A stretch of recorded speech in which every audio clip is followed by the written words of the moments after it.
Hello and welcome back to DJCamel Reviews, and today I'm reviewing the 6th James Bond film on Her Majesty's Secret Service, which was directed by Peter Hunt, who served as editor on the previous films, and would star George Lazenby as the lead role for his first and last appearance as James Bond.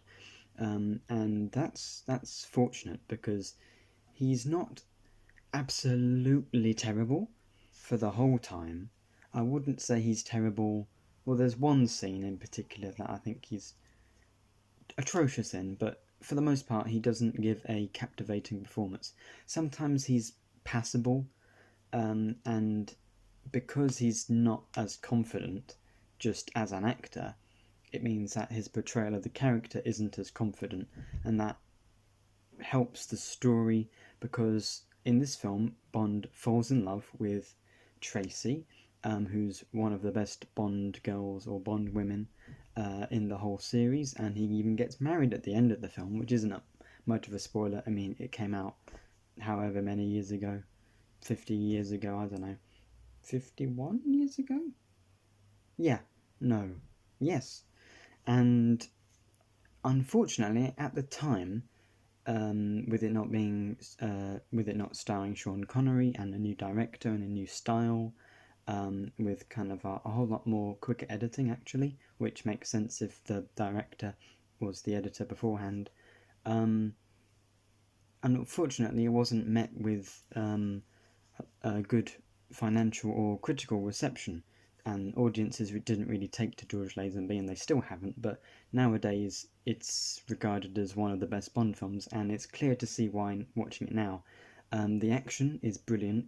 The film is set mostly in Switzerland, in the snow, in the mountains, at the beautiful location of Piz Gloria, which is this kind of resort on top of a snow mountain, led by which is the evil organization Spectre's big evil hideout, but masquerading as this resort, this kind of clinic, which kind of Spectre. The film from 2015 would reference that eventually, but Blofeld's big evil plan this time is to send out these people who have been tested in the clinic and cured of their different allergies, and then release a virus. And No Time to Die, actually, the new Bond film might have taken that kind of virus plotline, inspired by this film, which might be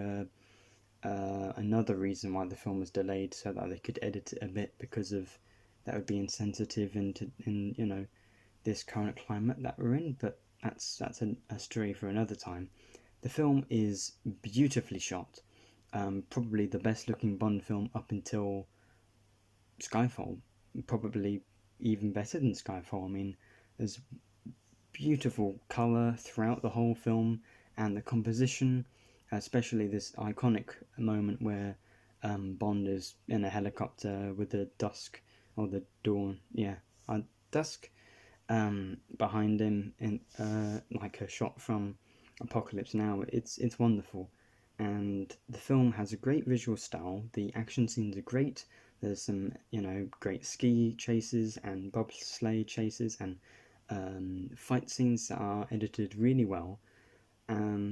The emotional side of the story works with Lazenby giving, or it's what he's not given. He's not giving the typical confident Bond performance. Maybe that's not on purpose, but it means he seems a bit more vulnerable, and I think that helps the character. He is let down, unfortunately, by dubbing, because he couldn't do a German accent, or some accent, or he's just a terrible actor. So about the middle third of the film, where he's supposed to be in, what do you call it, disguise or undercover, he's dubbed, and that's really unfortunate. But his performance doesn't let down the film because it's so brilliant, fortunately. I mean, Blofeld's actually a good character in this film.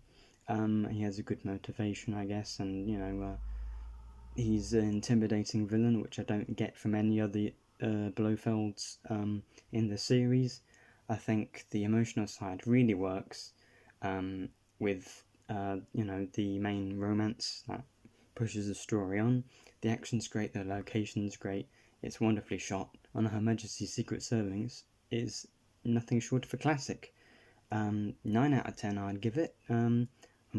I'd say it's the third or maybe fourth best Bond film on the whole series, and that's not really saying much because I don't really think any of them are great, or not many of them. But this one and From Russia with Love are the best two in the 60s, and have made it to the end of the decade now with one of the best films in the series. So I'll give it a 9 out of 10, and it's a shame that Peter Hunt wouldn't come back to direct the next film, which is not as good as this one, and I'll get onto that in the next episode. And I'll see you again on DJCamel Reviews. Goodbye.